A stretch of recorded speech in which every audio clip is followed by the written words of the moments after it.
이어서 오늘의 작전 시작합니다. 오늘의 작전은 PRS라는 꽤 됐습니다. 한 1년 정도부터 대기업들이 주로 선택하는 자금 조달 방식을 좀 설명을 해 드릴 텐데 종목이 뭐냐? LG에너지솔루션과 에코프로 BM입니다. 이것이 어떻게 연관이 되어 있는지를 한번 이야기해 드리려고 하는데요. 일단 어제 공시가 좀 나왔던 것이 뭐였었냐면은 에코프로가 일단 7천억 정도를 조달하겠다는, 이제 그 전에 LG에너지솔루션에 대한 이제 단독 보도들이 먼저 나왔었죠.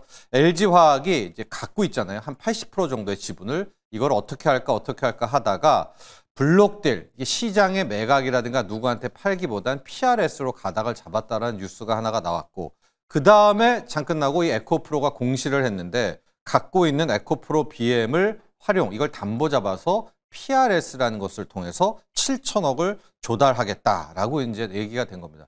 근데 PRS를 찾아보시면은 한 6개월, 7개월, 8개월 전에 웬만한 이제 대기업들이 다 저 PRS라는 방식을 통해서 자금을 조달해 왔거든요. PRS, Price Return Swap이라고 해서 그냥 고지고대로 해석하면 주가 수익 수합, 이렇게 생각을 해볼 텐데 이렇게 생각하면 됩니다. 돈을 빌릴 때 실은 이자도 주고 다 줍니다.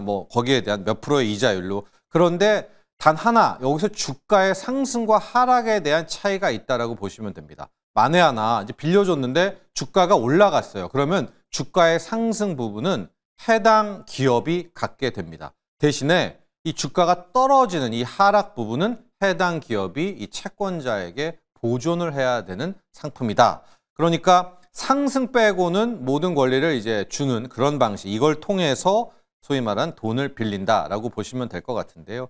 이 PRS를 하게 되면 일단 가장 먼저 이자율이 나올 겁니다. 그러니까 확정 이자를 지급을 하죠. 당연하지, 돈을 빌렸으니까. 하고 계약 시점이 딱 됐어요. 근데 이후에 주가가 떨어졌습니다. 만기가 2년이든 3개월이든 했는데 10,000원이 해당 주식을 8,000원으로 떨어졌습니다. 그러면 그 2,000원 부분은 이 기업이 물어줘야 됩니다. 왜냐하면 그 주식을 일단은 담보로 줬기 때문에 그런 어떤 맹점이 좀 있었습니다. 근데 왜 이렇게 PRS를 좋아라 하느냐?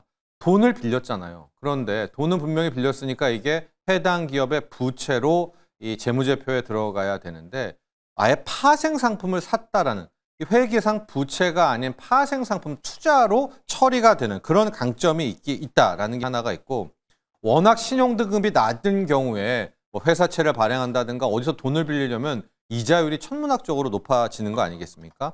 그러거나 또 하나, 이제 주가 하락이 이미 많이 떨어져 있어요. 그런데 돈을 조달하기 위해서 여기에서 유증을 또 때린다라고 하면 기존의 투자자들이 어떻게 합니까? 증오, 반발이 엄청나겠죠. 그럴 때 바로 이 PRS라는 파생 상품을 활용해서 돈을 조달하게 되는 건데요. 에코프로의 사례를 먼저 말씀드리도록 하겠습니다. 에코프로도 이 에코프로 BM이라는 지주사잖아요. 여기를 주식을 갖고 있는데 이번에 에코프로가 돈이 필요할 때 바로 이 에코프로 BM이라는 주식을 담보로 PRS를 썼다라고 공시를 한 겁니다. 보니까 이자율이 만기 2년에 금리가 5.85%로 7천억을 조달을 해서요. 이걸 니켈 재련업 등에 투자를 한다라고 이제 공시가 났었는데요.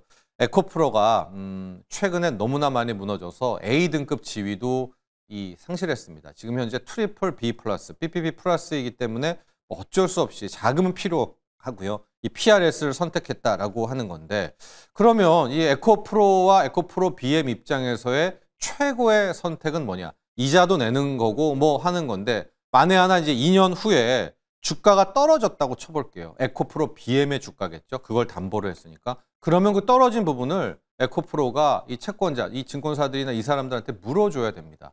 반면에 이때 2년 뒤에 이 에코프로 BM의 주가가 올랐다. 이 상승 부분은 오롯이 에코프로와 에코프로 BM이 에코프로가 갖게 되는 겁니다. 그러니까 에코프로와 에코프로 BM 입장에서는 어떤 게 가장 좋겠습니까? 만기 시점 이후에 주가가 오르면은 실질적으로 상당 부분의 윈윈이 되겠죠. 자금도 조달한 데다가 이자 나간 비용이 있겠지만은 주가가 올랐기 때문에 이 상승분으로 또 일종의 이제 상쇄도 될 수 있다라고 할 수가 있습니다. 그런데 이 PRS라는 게 이제 에코프로와 에코프로 BM, 저는 특히 이번에 PRS를 에코프로 BM을 담보로 발행을 해서 나름 이제 좀 이따 얘기하겠지만은 에코프로 BM 쪽에서의 자신감, 이렇게 해석을 하고 있는데, 또 하나 공교롭게도 같이 공시가 나온 게, 공시가 아니라 보도가 나온 게 LG화학이었습니다. LG화학은 이제 LG화학과 NG엔솔이 있잖아요. 그동안 항상 나왔던 게 글로벌 최저 한세 때문에 이거 어떡하지? LG엔솔 지분 어떡하지? 어떡하지? 라고 하는 겁니다. 먼저 이 LG화학이라는 것을 기억해 보시면 코로나 때 회사를 2차 전지 배터리를 떼가면서 지금의 상법 개정이 되게 한 그 원흉이 바로 LG화학 아니겠습니까? 그래서 태어난 기업이 LG에너지솔루션인데 떼어내면서 LG화학은 LG에너지솔루션의 지분 이제 81%를 이제 갖고 있는데요. 이것과 글로벌 최저한세라는 게 뭐냐? 이 글로벌 최저한세라는 개념이 이제 기업들 입장에서는 법인세를 낮게 이제 받기 위해서 이 세율이 낮은 곳을 막 찾아가잖아요. 글로벌 뭐 사업부라든가 이런 것들이. 그런데 아무리 그런데 찾아간다 하더라도 그럴 글로벌 기업, 글로벌 사업부는 최소 15%의 세금은 내야 된다는 겁니다. 아무리 그걸 피해 다녀도 글로벌 최저한세를 15%로 매겼다라는 거죠.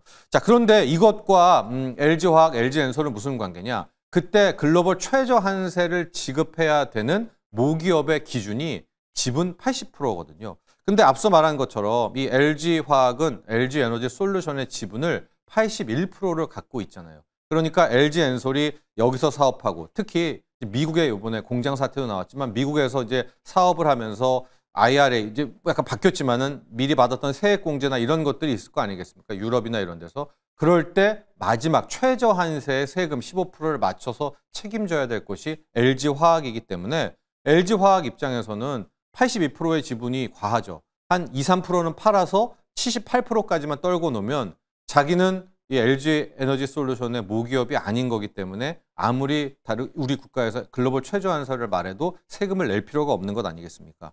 자, 그래서 항상 이 LG화학과 LG엔솔의 이야기를 할 때는 LG화학 주주분들은 빨리 LG엔솔 지분 팔아라. 그러면 돈이 2조든 3조든 현금이 들어오니까 LG화학 그걸로 좀 숨통 트이자라는 거였었고 LG에너지솔루션은 야 말도 안 된다. 이미 LG화학 물적 분할해서 한번 죽여놓고 만에 하나 LG에너지솔루션을 그 지분을 팔아버리면은 오버행 이슈 나오는 거 아닙니까? 안 그래도 2차 전지 힘들고 LG에너지솔루션 주가만이 떨어졌는데 여기서 LG화학이 뭐 지분 던진다고? 이거는 말도 안 돼. 이런 이제 항상의 두 딜레마가 있었는데요. 지금 보도를 좀 보면 LG화학이 블록딜을 안 하는 쪽으로 간 것 같습니다. 지금 보니까 오히려 블록딜을 하면 LG에너지솔루션의 그 반발이 엄청날 것 같아서 블록딜 대신에 LG화학이 보유하고 있는 이 LG에너지솔루션 한 2, 3%만 팔면 되잖아요. 그러면 80% 밑으로 지분이 떨어지니까 PRS 쪽으로 검토를 하고 액수는 한 3조 정도로 이제 파악이 되고 있는 겁니다. 자, 이렇게 되면 결과적으로 LG화학도 한 3조 정도가 들어오게 되는 거고요. LG에너지솔루션도 실은 오버행이 없죠. 왜냐하면 이게 PRS로 딱 파킹 쪽으로 가게 되는 거니까. 자, 그렇게 되면 지금 LG화학은 뭐 구조조정, 화학업계 힘들다. 또 막 리튬 투자도 해야 되고 한단 말입니다. 그때 3조 원 정도가 자금 수혈되면 숨통 터지는 거고 LG에너지솔루션은 늘 조마조마했잖아요.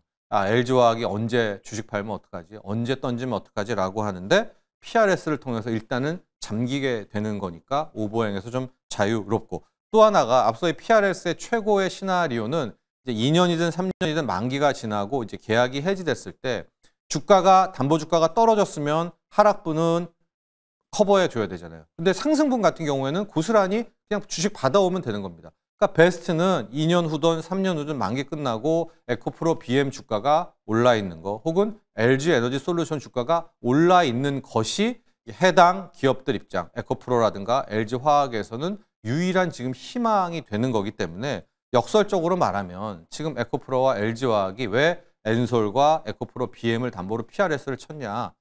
됐다. 이제부터는 추가 주가 하락보다는 오히려 상승, 최소한 하락은 없다. 왜냐하면 하락되면 이자도 내죠. 하락분도 보존해야 돼야 되지 않겠습니까? 그런 자신감이 있기 때문에 지금 LG에너지솔루션 뭐 체포 이런 문제 때문에도 약간 흔들리고는 있지만 적어도 오버행 부분이라는 이제 우려는 좀 떨궈낼 수 있다면 이게 이제 확정된 건 아닙니다. LG화학과 LG솔루션 이게 PRS로 가닥을 잡는다면 뭐 오히려 막 일부 보도에서는 이게 더 위험하고 리스크 있고 위험이 크다라고 얘기하지만 저는 차라리 이 PRS 쪽으로 가는 것이 이 두 기업에 있어서는 괜찮은 선택이었다. 이런 생각에서 오늘 PRS와 이 두 기업에 대해서 함께 살펴봤습니다.